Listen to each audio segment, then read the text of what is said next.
favorite week on which to preach. Those are extremely difficult readings about persecutions and stuff. It is true that as these scriptures were being written, Christians were literally being thrown to the lions in the Roman Colosseum.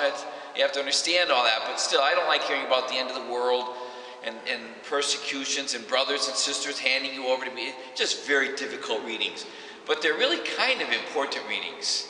And maybe the more difficult the reading is, that's telling us how important it is. We don't use the word persecution too often, but some of you experienced it. I never really have, but some of you have. And we talk a lot about the veterans this month. It's funny how it works. You know, when many of the guys came home from Vietnam, and that's some of you, they were spit at, cursed, rotten tomatoes thrown at them, jeered, called baby killers and all these things. You know, that's in my lifetime. I was in high school then. I remember it. And all the guy did was go serve his country. You know, got drafted to do it, did his duty, and he came home and was treated like a criminal. 99% did a very honorable job, but they came home and got humiliated and persecuted for serving their country. Thanks a lot. I mean, that's got to hurt. But that's persecution. Prosecution is when you do something wrong. You rob the bank. Okay, well, they're going to prosecute you. Persecute you is when you do something right and they're after you.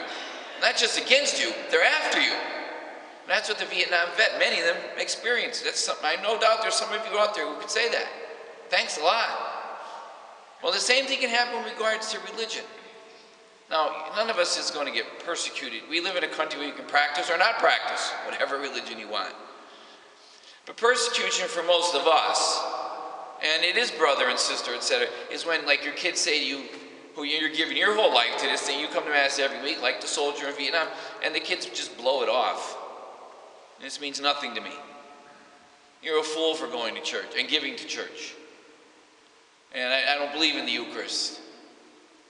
And they're not going to come, and they're not coming. And it kills you because you know how important it is. And you've invested time bringing them to religion classes, and then they just...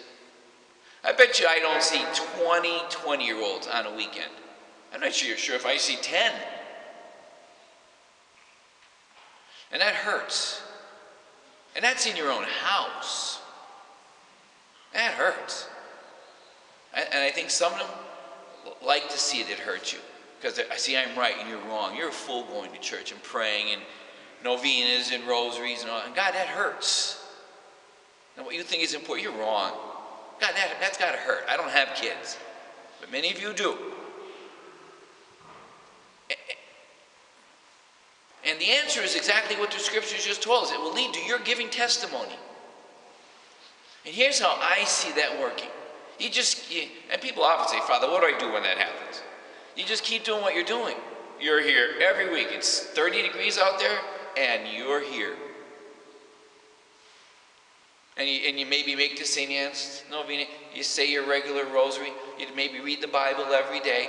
You're putting money in the bank, so to speak. Because the day will come when the insurrections and wars and stuff, and that's when you're going to go to the bank and draw out that money. Like when the fire happens, 100 yards in that direction, and the kids say, Father, why did that happen? I have an answer. They don't. Those things do happen. Fires that kill kids do happen. And we have consolation, even in the face of such a tragedy. We have that.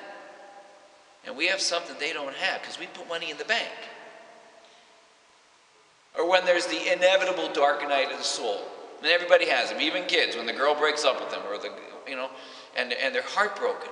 Some young people end their lives. That's called despair. We have hope. We find our way through the dark nights of the soul that we all get.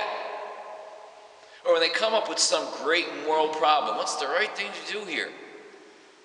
We all deal with that from time to time. You grit your teeth and you're not sure what we know what the right thing to do. The Gospels guide us. We don't write to dear Abby. We write to dear Jesus. And the person who prays has to understand that prayer doesn't change things. Prayer changes you. And so you can change things. You'll often hear me say, I never have a bad day. I don't. I had one, that was my own fault. If you got Jesus, things work out. They just do, because he helps you work it out. A person without Jesus, life is a struggle. And yet, it took 40 years for the Vietnam vet to start getting his credit and being thanked for his service. I think 9/11 kind of made us more respectful of the guy in the military.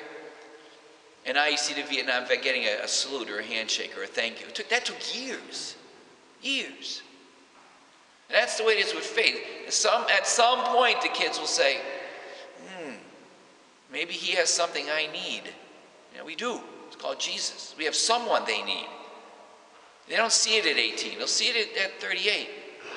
Boy, that requires a lot of patience. When we bring our gifts to the altar, we don't have a big procession at this Mass, but we're saying, God, take my whole life. And in return, he gives us his. When we come up to receive today, especially if you're dealing with your kids who don't go to church, whatever, just say, God, give me one thing, the patience to deal with my kids until they see the truth, which will give them peace. You may have to wait a while. That requires a lot of love and a lot of faith. Let us stand, my friends, and we'll profess our